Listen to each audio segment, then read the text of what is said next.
আমরা বাংলাদেশ বরং বাংলাদেশের কারণে আজকে ভারত টিকে আছে, কারণ চারদিক দিয়ে ভারতের শত্রু, একমাত্র বাংলাদেশ বন্ধু হিসাবে আছি। সেই কথাটা আপনারা মাথায় রাখবেন। এই কারণে মাথায় রাখবেন যে চারদিকে আপনারা সেনা পাঠায় রাখছেন আপনার দেশ রক্ষা করার জন্য, শুধু বাংলাদেশেই পারেন নাই, কারণ বাংলাদেশ এমন একটা দেশ আপনাদের ক্ষতি কখনো চায় না। কিন্তু আপনারা যদি সেই ক্ষতির দিক দিয়ে আপনারা হাত বাড়ান, বাংলাদেশের কোনো মানে ক্ষতি করার চেষ্টা আপনারা করেন, তে মনে করেন না যে বাংলাদেশের ক্ষতি হবে, বরং সবচাইতে বড় ক্ষতি আপনাদের হবে। কি কারণে আপনাদের ক্ষতি হবে? তার প্রধান কারণ হচ্ছে যে এশিয়া মহাদেশের মধ্যে একমাত্র বন্ধু রাষ্ট্র হিসাবে আমরা বাংলাদেশই আপনাদের পাশে আছি, আর কোনো দেশ কিন্তু আপনাদের পাশে নাই। আপনারা কি করতেছেন? একটা মাত্র বন্ধু দেশ বাংলাদেশ, তাদের উপরও আপনারা ঝুলাইয়া পড়তেছেন। আরে ভাই, আপনাদের শক্তি অনেক, ক্ষমতা অনেক, কিন্তু মনে রাখবেন ক্ষমতার প্রয়োগ বেশি দেখাইতে গেলে কিন্তু ক্ষমতা জোরে পড়ে যায়। আমরা বাংলাদেশ মরতে জানি, মারতেও জানি। যখন মরতে শিখেছি তখন মারতেও পারুম। আপনারা যদি আমাদের 10 জন মারেন, আপনাদের একজনও আমরা মারতে পারুম। আজকে আপনারা কি করতেছেন? আমাদের আখাউড়ার দিক দিয়া চট্টগ্রাম দখল করার চিন্তা ভাবনা করতেছেন। চট্টগ্রাম তো দূরের কথা, আপনি ওই যে আমাদের যে সাগরের যে এক পুরো পানি, এটা দখল করে দেখেন যে বাংলাদেশের মানুষ আপনাদের জন্য কি করতে পারে।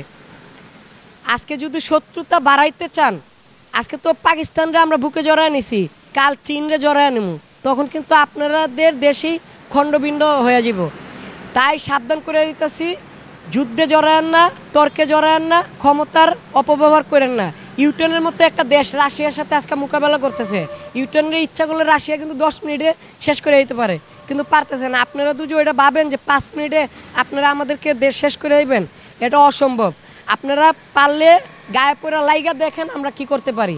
সাবধান করে দিতেছি, আওয়ামী লীগ পেশির সরকাররে এতদিন পালছেন, সব সরকাররে পালার চিন্তা ভাবনা করেন না, সব জনতার এক মনে করেন না। সো শেষবারের মতো সাবধান করতেছি, আমি ক্ষুদ্র একটা মানুষ, আপনারা আইগেন না। এই শুভেন্দু বিন্দুরা বলতেছি, ও তো একটা পাগল। সে একজন মন্ত্রী হওয়ার জন্য, মুখ্যমন্ত্রী হওয়ার জন্য বাংলাদেশের উপরে একটা ডাঙ্গা লাগাই দিতে চাইতেছে হিন্দু মুসলমানের। আপনারা বলতেছি, আমাদের বাংলাদেশে কিছুদিন আগে একটা পাগল তৈরি হয়েছিল, টাকলা মুরাদ বলি আমরা, তারে পাগল মুরাদ বলি। সে কিন্তু তার মন্ত্রিত্ব হারাইছে, ঘরবাড়িও হারাইছে, রাস্তায় গিয়া বিমানবন্দরে ঘুমাইছিল কানাডায়। তো আপনারা বলে হইতেছে আপনার জন্য এই পরিণতি না হয়। ভারতের জনগণও কিন্তু আপনারা পছন্দ করে না। সাবধান করে হইতেছি, বাংলাদেশ নিয়ে আপনাদের কোনো ইস্যু নাই। প্রয়োজনে আপনারা ব্যবসা বাণিজ্য বিজনেস করলে করবেন, না করলে নাই। আমরা বাঙালিরাই আপনাদের বর্জন মানে খাদ্য সামগ্রী বর্জন করতেছি। তো আপনারা বেশি আগে বাড়েন না, তো এটার পরিণাম কিন্তু ভালো হবে না। আপনারা শক্তিশালী হইতে পারেন, কিন্তু আমরাও কিন্তু দুর্বল না। শত্রু যতই দুর্বল হোক, সে কিন্তু শক্তিশালী, এটা মাথায় রাখবেন। সাবধান, সাবধান। আবারও বলতেছি, আমরা বাঙালিরা হারতে জানি না, জিততে জানি।